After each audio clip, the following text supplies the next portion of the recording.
பிரியமானவர்களே, அன்பர் இயேசுவின் நாமத்தில் வாழ்த்துக்கள். மீகா தீர்க்கதரிசியின் புத்தகம் 7ஆம் அதிகாரம் 18வது வசனம். அவர் கிருபை செய்ய விரும்புகிறபடியால் அவர் என்றென்றைக்கும் கோபம் வையார். இவ்வளவு ஒரு அழகான வசனம்.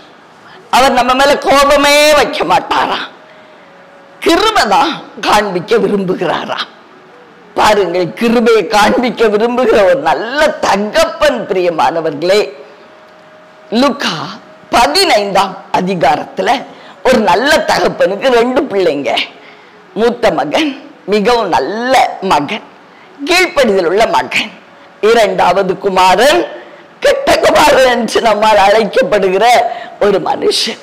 தன் தகப்பனிடத்துல அவர் சண்டை போட்டு தன்னுடைய ஆஸ்தியில் தனக்கு வர வேண்டிய பாகத்தை பிரித்து கொண்டு போய் துன்மார்க்கமாய் செலவிட்டு எல்லாம் காலியான பிறகு தன் தகப்பனை தேடி ஓடி வருகிறார்.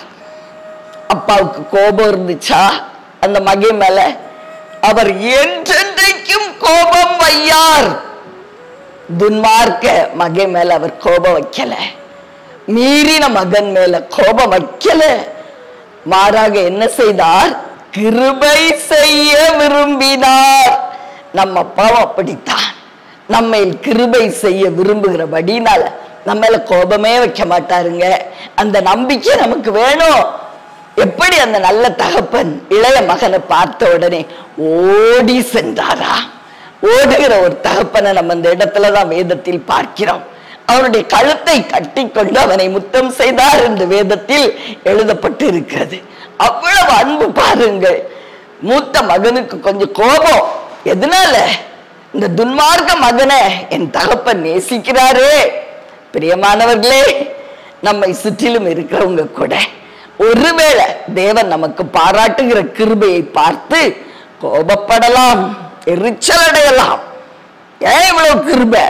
பிரியமானவர்களே, அவர் கிருபை செய்யதான் விரும்புகிறார். நீங்க மறந்து போகாதீங்க, அவர் கிருபை செய்ய விரும்புகிறார். அதனால கோபம் வைக்க மாட்டார். உங்களுடைய காரியங்கள்ல ஒரு சின்ன ஒரு பிரச்சனை, ஒரு தடை, ஒரு டிலே, ஒரு தாமதம் வந்ததுனால் நீங்க நினைக்கிறீங்களா எங்க அப்பா என் மேல கோபமா இருக்காருன்னு? இல்லவே இல்லைங்க. அவர் கிருபை செய்ய விரும்புகிறார். நல்ல ஞாபகம் வச்சுக்கோங்க.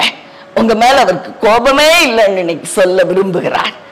உங்களுடைய காரியங்கள் எல்லாவற்றையும் செய்து முடிப்பார்.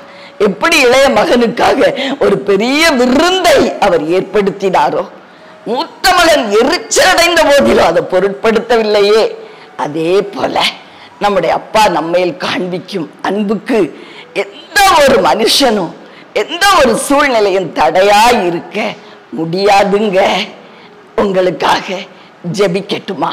அன்பின் பரலோக தகப்பனே, அருமையான நல்ல ரட்சகா ஆவியானவரே, அப்பா, நீங்க கிருபை செய்ய விரும்புகிற நல்ல பரலோக தகப்பன். நீங்க மீறுதல்களையும் அக்கிரமங்களையும் மன்னிக்கிறவர். கிருபை மட்டும்தான் காண்பிக்க விரும்புகிறேன். ஆகலாம் நீங்க எங்க மேல கோபம் வைக்கவே மாட்டீங்க. எந்த ஒரு காரியம் எங்க வாழ்க்கையில நடந்தாலும் நீங்க ஒருவேளை எங்க மேல கோபப்பட்டுட்டீங்களோன்னு தப்பா நினைக்கிறோம் சுவாமி. இல்ல, நீங்க கோபம் வைக்க விரும்பலங்கிற அந்த நற்செய்தி இன்னைக்கு காலையிலே எங்களுக்கு நேரா வருகிறபடியால் நன்றியோடு துதிக்கிறோம். நீங்க எங்க மேல காண்பிக்கிற கிருபையை பார்த்து எங்களை சுற்றிலும் இருக்கிறவர்கள் ஆச்சரியப்படும்படி பெரிய காரியங்களை செய்திருங்கப்பா. உங்க கிருபை எங்க வாழ்க்கையை மூடி கொள்ளட்டும். இயேசு கிறிஸ்துவின் நாமத்தில் ஆமென்.